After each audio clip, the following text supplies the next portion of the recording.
ಮಕ್ಕಳೇ ನಮಸ್ತೆ. ಕೂತ್ಕೊಳ್ಳಿ ಎಲ್ರು. ನಿಮ್ಮ ಪೇಪರ್ ಕರೆಕ್ಷನ್ ಮಾಡಿದ್ರೆ ನಾನು ಕೊಡ್ತೇನೆ. ಒಬ್ಬೊಬ್ಬರ ಹೆಸರು ಕರಿತೇನೆ, ಬಂದು ತಕೊಂಡು ಹೋಗಿ ಆಯ್ತಾ ಪೇಪರ್.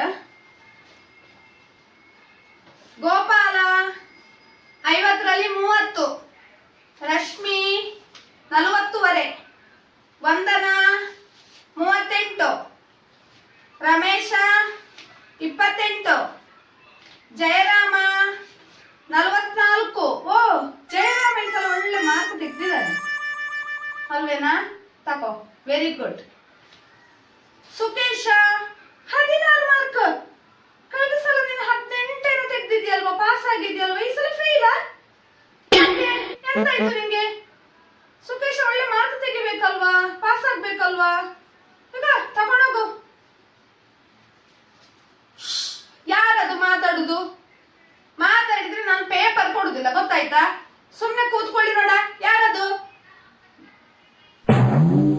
ರಮೇಶನ ಮಾತಾಡುದಲ್ಲಿ? ಮಾತಾಡ್ಬೇಡ. ರಮ್ಯಾ 41, ದಿನೇಶ 38.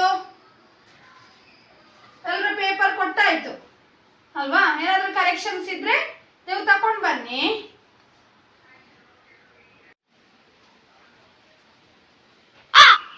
ಮೇಡಮ್, ನೀವು ನಂಗೆ ಪ್ರಬಂಧಕ್ಕೆ 2 ಮಾರ್ಕ್ ಕೊಟ್ಟದ್ದು ಮೇಡಮ್. ಮೇಡಮ್ ಇಲ್ಲೊಂದು ಲೈನ್ ಬರ್ದಿದೆ, ನಾನು ಇದೊಂದು ಸೆಂಟೆನ್ಸ್ ಬರ್ದಿದ್ದೇನೆ.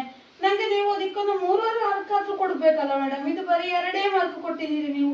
1 ಪೇಜ್ ಫುಲ್ ಬರ್ದಿದ್ದೇನೆ ಮೇಡಮ್, ನಾನು ಬರೀ 2 ಮಾರ್ಕ್ ಕೊಟ್ಟಿದ್ದೀರಿ ನೀವು.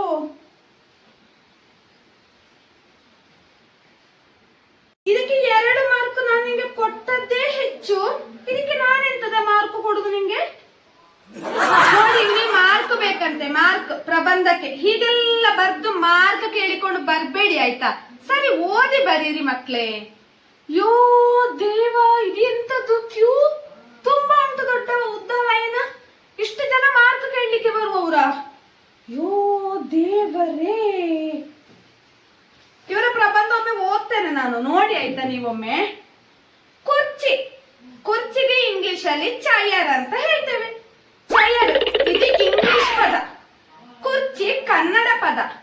ಕನ್ನಡದಲ್ಲಿ ಕುರ್ಚಿ ಅಂತೇವೆ, ನಾವು ಕನ್ನಡ ಪದದಲ್ಲಿ ಕುರ್ಚಿ ಅಂತ ಹೇಳ್ತೇವೆ. ಕುರ್ಚಿಗೆ 3 ಕಾಲುಗಳಿವೆ. ಅಲ್ಲ, ಕುರ್ಚಿಗೆ ಯಾವಾಗಲ 3 ಕಾಲಾದದ್ದು? ಕುರ್ಚಿಗೆ 4 ಕಾಲು ಅಲ್ವೇನಾ?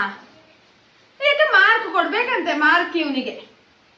ಆಯ್ತು, ಅರ್ಧ ಮಾರ್ಕ್ ಕೊಡ್ತೇನೆ ನಾನು. ಕುರ್ಚಿಗೆ ಕನ್ನಡದಲ್ಲಿ ಚೈರ್ ಅಂತ, ಇಂಗ್ಲಿಷ್ ಅಲ್ಲಿ ಚೈರ್ ಅಂತ ಹೇಳ್ತೇವೆ ಅಂತ ಬರ್ದಿದ್ಯಲ್ವಾ, ಅರ್ಧ ಮಾರ್ಕ್ ಕೊಡ್ತೇನೆ.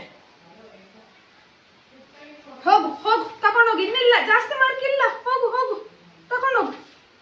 ಅಲ್ಲ, ಈ ಮೇಡಮ್ ಎಷ್ಟು ಕಂಜ್ಯೂಸ್ ಅಂತ. ನಂಗೆ ಮಾರ್ಕೇ ಕೊಡ್ಲಿಲ್ಲ, ಅರ್ಧ ಮಾರ್ಕ್ ಕೊಟ್ಟು ಬಿಟ್ಟಿದ್ದಾರೆ ಕೇಳಿದ್ದಕ್ಕೆ. ಬರೀ ಅರ್ಧ ಮಾರ್ಕ್ ಕೊಟ್ಟಿದ್ದಾರೆ. ಈಗ 2.5 ಮಾರ್ಕ್ 5ರಲ್ಲಿ. ನಿಂಗೆಷ್ಟು ಕೊಟ್ಟಿದ್ದಾರೆ?